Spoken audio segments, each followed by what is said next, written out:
Whenever the leaders of the United States and Israel get together, it's always more than just a handshake for the cameras. A summit between President Donald Trump and Prime Minister Benjamin Netanyahu was one of those really pivotal moments, one that was all about drawing a new line in the sand in one of the world's most volatile regions. Yeah, this was no routine visit. The goal here was to set a course, a long-term strategy that could have repercussions for decades to come. Literally, the entire balance of power in the Middle East was on the table.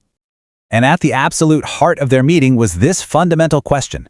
When you're faced with what you see as a major threat from Iran, what's the right move? Do you go down the path of diplomatic compromise and negotiation, or do you choose the path of pressure and deterrence? As we're about to see, this summit came down hard on one side of that choice. Okay, so this summit, it didn't just happen in a vacuum, right? It took place against this backdrop of seriously escalating tensions all across the Middle East, with one nation sitting at the absolute center of their shared concerns. And that nation, of course, was Iran. The specific issue that was really driving this high-level meeting was its advancing ballistic missile program. For Israel, this wasn't some far-off problem. It was viewed as a direct and very urgent threat. Now, what's really interesting here is the language they use to talk about it. Israeli leaders don't just see this as a political issue. They actually frame it as an existential security concern. What that really means is they see Iran's growing capabilities as a direct threat to the very survival of their country. And when you break it down, you can really see where that concern comes from. We're not talking about just short-range stuff here. These are missiles that can travel long distances, and they could potentially carry advanced warheads. From Israel's point of view, this isn't just about playing defense. It's seen as a tool for Iran to expand its influence across the entire region.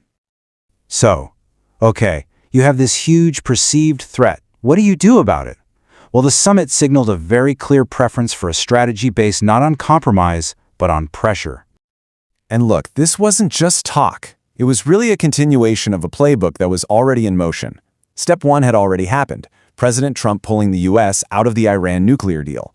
That was followed by step two, piling on heavy economic sanctions. The whole goal was to create this united front built on pressure. But here's the thing. A strategy like this never ever stays contained.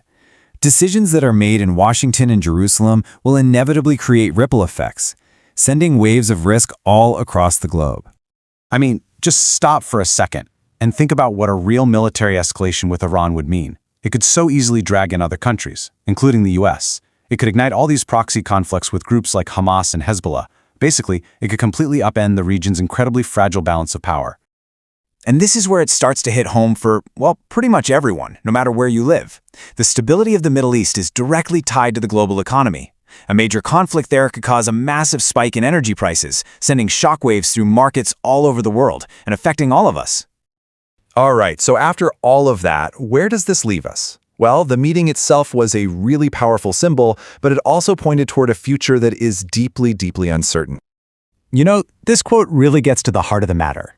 The public statements and the press conferences are one thing, but it's the strategies that get hammered out behind closed doors that truly define what's coming next, not just for the Middle East, but for global security as a whole. So when you strip it all down, the crucial point is this. More than any single policy, this meeting was a huge symbol. It was a crystal clear signal of a deep and ongoing alignment between the U.S. and Israel on their security priorities, with Iran sitting right at the top of that list. And that leaves us with the one big question that's still hanging in the air.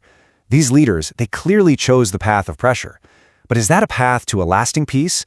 Or is it just the prelude to a much wider, more dangerous conflict? That's the question that hangs over all of this, even today.